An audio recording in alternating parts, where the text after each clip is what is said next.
see that glowing orange. As a glass blower, you get kind of an internal timer the more you work with glass, so you know how hot it is, but you can also tell based on the temperature. It's going to start to move over and show you that beautiful glass. And then now he's going to add a bubble. Blowing a small breath, capping with his thumb, that is compartmentalized pressure, and in 3, 2, 1, bubble pops through. There it is.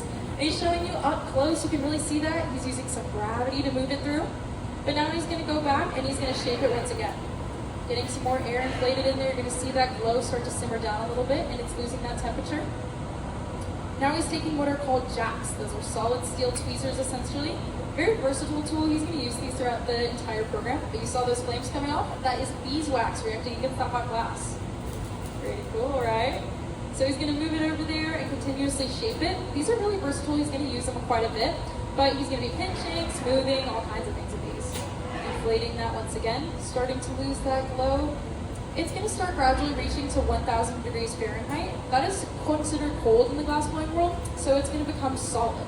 As a glassblower, you're kind of fighting states of matter the entire time, dipping between solid and liquid, making sure everything is the right temperature so you can work with the material easily. Getting some more of that beeswax on there so you can create those cool flames for you guys. Now I'm showing you up close that cool bubble. So we've got that solid bubble there. Solid. Moving back to that furnace, he's going to get a second gather. He's going to continuously build this glass material. Pretty common misconception is that you have to start huge. You can actually start pretty small with that bubble, and then you can add some more material on top. This is called the second gather. He's layered that second glass gather on there now that he's established that solid bubble internally.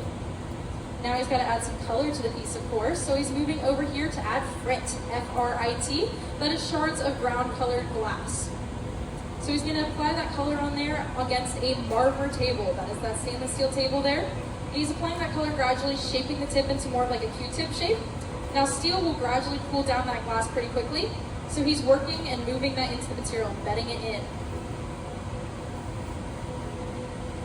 Smoothing it on there. He's showing you all that texture on the outside. If you saw any texture on the outside of the glass pieces inside of the exhibition, this is how it's done. Frit can be embedded back in, or you can keep that texture on the outside. It's kind of like sprinkles on an ice cream cone. Now he's going to do what is called a flash, or a maintenance heat. You're going to see him do this a lot in between colors, and for this one, this is how you have to get it back up to the malleable temperature of 2,000 degrees Fahrenheit. You're working the entire time with heat, and so that is a reheating chamber. The difference between the reheating chamber and the furnace itself is that the furnace is 2,175 degrees, kept on 24/7, and it's holding that clear glass inside. But for this one, it's truly just a maintenance heat, so it's kind of like a big pit of fire, and it's just also kept at 2,200 degrees, and it's truly just meant to bring that temperature back up. There's that glowing hot glass again. He's going to come back in for some rainbow multicolored frit, and he's going to add some more color that way against that white. Now he's shaping that Q-tip shape back up. Colored glass comes from metal oxides and chemical compounds. We've got a little bit of a color chart down there.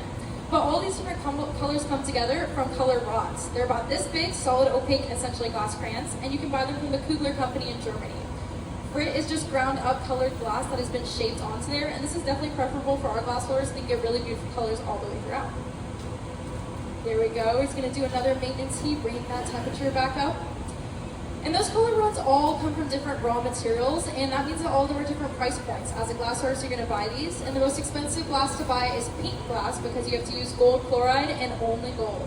So pink glass is the most expensive, and our Royal Joe chandelier right behind you is a pink glass chandelier. Shows off those really gentle colors. So there's quite a bit of chemistry and physical labor in glassblowing. I do think that is the most beautiful part of the craft, because even if you aren't into typical art, you gotta admit this is cool. Look at the work that Matt is putting into this. It is physics, it is physical labor, and it's chemistry. So everything comes together. There's that glowing hot glass coming back at you. And you start moving it back and forth again. Now he's gonna take that block coming back again. It's like a big metal spoon. These can all be in different kinds of shapes, but it's going to gradually move those walls back in on each other. He wants to make sure that his bubble is consistent throughout the entire process. So you can see that steam is going to start coming back up. Inflating some more air, moving it through. Just trying to get it back to more of a sphere shape.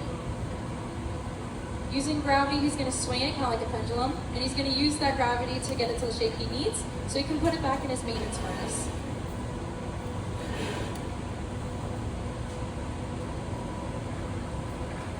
Showing you guys how cool it is, and he's bringing it back to this marker table over here, so we can round out that tip. Once again, that Q-tip shape coming back.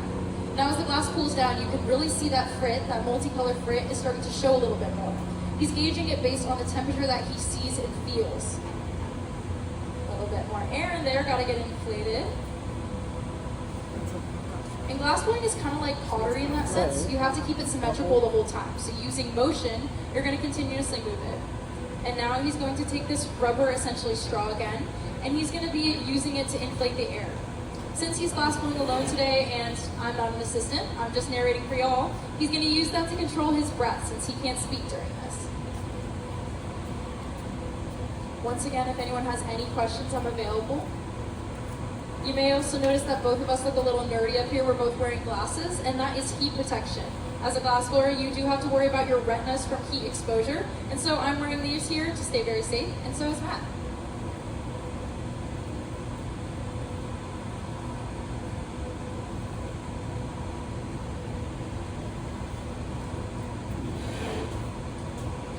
We're getting ready to concentrate that heat there. He's blowing some more air in. Taking those jacks once again, he's now going to create what is called a jack line. To get your piece at the end of your blow point after you finish your piece, you've got to break it off. So for this one, he's starting to create a constriction point. Kind of looks like a bottleneck so that he can break it off at the end. I mentioned those jacks are really versatile. He's pinching here. So he's pinching that material to create that jack line so that he can break it off later. You can see it's starting to move more into a sphere shape as well.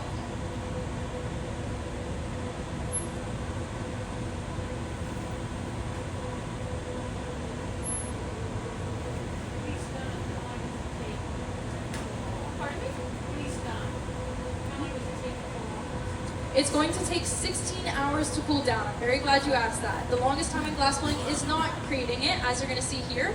It's actually cooling it down. So the annealing process takes the longest. For this one, it'll take about 16 hours, so we'll be ready to get them in the morning. Our annealing chamber begins at 950 degrees Fahrenheit and gradually reduces temperature to avoid any kind of thermal shock and maintain the color composition. This is also where he's going to start smoothing down to get more of a bowl shape that he wants. So he's taking that dry fruit wood paddle. You can see it's a little bit charred from heat exposure, and he's going to start gradually pressing that in. He's distributing pressure very evenly. Now he's going to take our fancy tool called the Seattle Times newspaper, and that is about 8 sheets of Seattle Times newspaper that is wet against his bare hand, where he's gradually smoothing it out just a little bit more. Again, bringing in that gentle symmetry so that he can get ready to inhale through his blowpipe for our bubble bowl. We're getting ready. Okay, so he is going to concentrate that heat at the very front of that piece. He's going to bring it in the furnace just a little bit more, but the heat has to stay at the top of that bowl so that it is malleable enough to indent into itself. Very big misconception in glassblowing is that if you inhale or hiccup, you are a goner, but that is actually not true. You can inhale just fine because this is cooled steel. That air is going to rapidly travel back through that metal and it is completely safe to inhale, especially since he's got that rubber tube there. Concentrating that heat in that reheating furnace, again, 2,175 degrees Fahrenheit. Now there's quite a bit of wrist mobility in glassblowing as well. You can see there that he's rotating it. And another common question is, why doesn't he have gloves or heat protection? First of all, that's cool. Second of all, for all of these different ones, you have to have dexterity. You cannot do this with basically oven mitts on. You have to have, your raw hands moving it the entire time. So he's really focusing on having mobility the entire time. Otherwise, you're going to drop your blowpipe. And we'll have to end the demo early. Y'all don't want that. Okay, we are getting ready to inhale. Take a look at this end of the piece here. Keep your eyes on it. He's going to start to inhale. That indentation is coming right through. That is coming right through his human lungs. And we've got a bubble bowl. Beautiful rainbow coming all the way through. Love the color on this one. He's going to take that dry fruit wood paddle again and start shaping it up. Make sure it's not cattywampus. And he's going to keep it moving the entire time. There are those flames coming off once again. Alright, so he's going to do a flash to bring that temperature back up.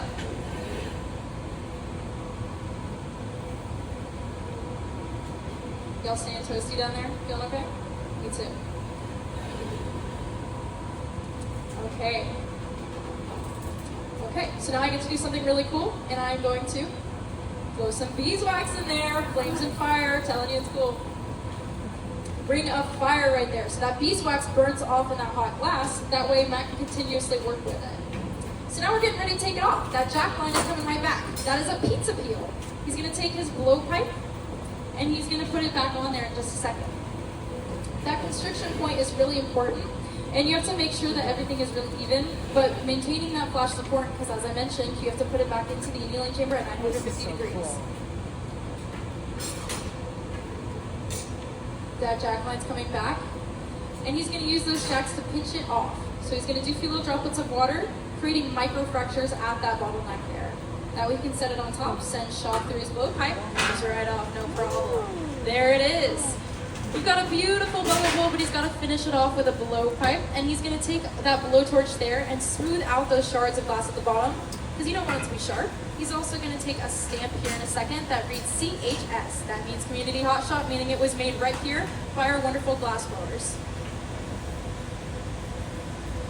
Now I've already gone over the annealing process, but just want to give a reminder that now that he's concluded the piece, he can't just leave it on his workbench. He's going to put it back into the annealing chamber right behind him with those double doors, and that is 950 degrees, and it will gradually cool over 16 hours. So he'll be ready to retrieve this in the morning so that they can be sold in our Community Hot Shop Space Needle Gift Shop. The Space Needle Gift Shop at the bottom is completely free to enter, and these are sold there for under $100. 100% of the proceeds go back to the Seattle Arts Program to encourage young artists to stay involved in the arts. Entering it right in there, no problem. This is when everyone claps and says, "We love you, Matt!"